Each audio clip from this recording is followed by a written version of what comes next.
जयराम जी के भाइयों, आज क्या हो रहा था। विकास बहुत टेंशन में था, बिस्तर पे पड़ा अपना मोबाइल स्क्रॉल कर रहा था और पीछे सैड वायलिन की आवाज़ आ रही थी। एक्चुअली वो कह रहा था कि वो अपने मोबाइल में अपने फ्रेंड्स की रील देख रहा था। एक भाई बाली में खड़ा हुआ था, बढ़िया से पोज दे रहा था ऐसा ऐसा करके, पीछे सी शोर आ रहा था और दूसरा भाई गोवा में खड़ा था और बहुत मज़े ले रहे थे। उसको ऐसा लग रहा था कि यार मज़े तो इनके ही हैं, मैं तो क्या हूँ बिस्तर पड़ा लेट रहा हूँ। वो बार बार इसको स्क्रीन को देख रहा था और मन में सोच रहा था कि यार सारी प्रॉब्लम तो मेरे पास लग रही है, बाकी तो सारे कितने मज़े कर रहे हैं।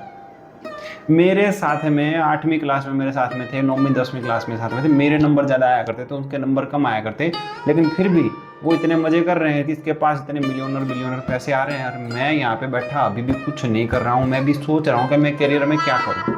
मेरा फोमो लेवल हाई हो रहा है और मेरी अंतरात्मा जल रही है। मैं क्या करूँ यार, कुछ तो गड़बड़ लग रही है। जब मेरी नौकरी लगी थी तो मैं बहुत खुश हुआ था कि मेरे 2 लाख का पैकेज आ गया, इतने मजे करूंगा लाइफ के। लेकिन मैं क्या करूं, पूरा दिन टेंशन रहती है। एक तो ऑफिस में, एक तो 6 बजे की जगह 8 बजे छोड़ते हैं, 9 बजे फिर कुछ करने का मन नहीं करता है और सो जाता हूँ, फिर उठ जाता हूँ, फिर 10 बजे नौकरी चला जाता हूँ। यार मेरी लाइफ सबसे खराब हो गई। और वो देखो, वो मजे कर रहे हैं। फिर विकास सोचता है कि क्या यार मैं पीछे छूट गया हूँ और सब आगे चल रहे हैं। उनके पास तो DSLR हैं, ड्रोन हैं और दोस्तों की टोली है, और मेरे पास है EMI का बोझ और मेरी जो पुरानी हुड्डी।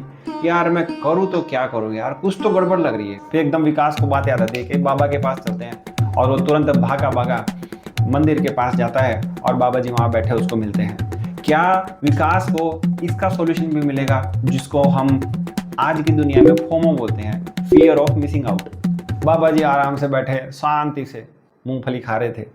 जैसे वो गुरुजी के पास बैठा, गुरुजी ने तुरंत उसके बिना बोले जवाब दिया, बेटा दूसरों की हाईलाइट देख के खुद को लो बैटरी ना समझ भाई।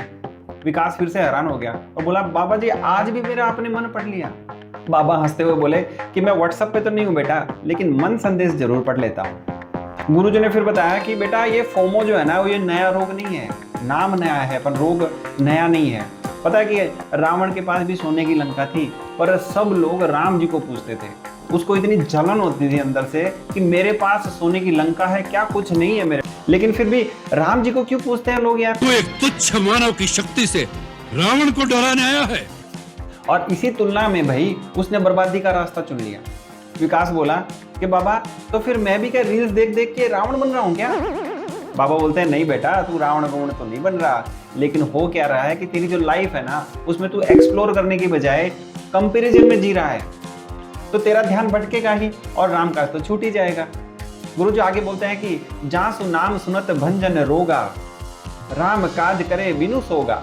मतलब जो सच्चा सुख है ना, वो सेवा में है, दिखावे में नहीं है।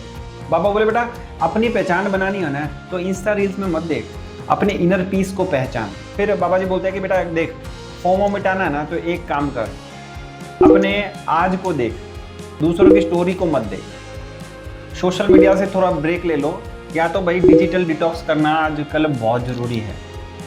और तीसरी बात है कि हर दिन कुछ नया सीखो, जिससे कि कंपैरिजन से आगे हम कंट्रीब्यूशन तक पहुंच सकें। थोड़ा थोड़ा समझ में आ गया होगा ना उसको। तो विकास बोलता है, बाबा जी गोवा जरूरी नहीं है, ग्रोथ जरूरी है। बाबा जी बोले, सही बात है बेटा, तू सच्चा इन्फ्लुएंसर तभी बनेगा जब तेरा इनर सर्कल जो है वो संस्कार होंगे, फॉलोवर्स नहीं।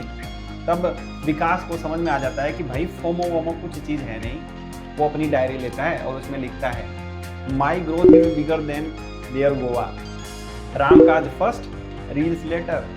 फिर गुरुजी धीरे से बोलते हैं, तेरा सफर जो है ना वो दूसरों से अलग है, इसलिए कंपैरिजन मत रख, करुणा को रख, संकल्प रख और राम का नाम रख। भाई फोमो तब तक रहेगा जब तक तू बाहर देखेगा, फ्रीडम तभी आएगी जब तू भीतर झांकेगा।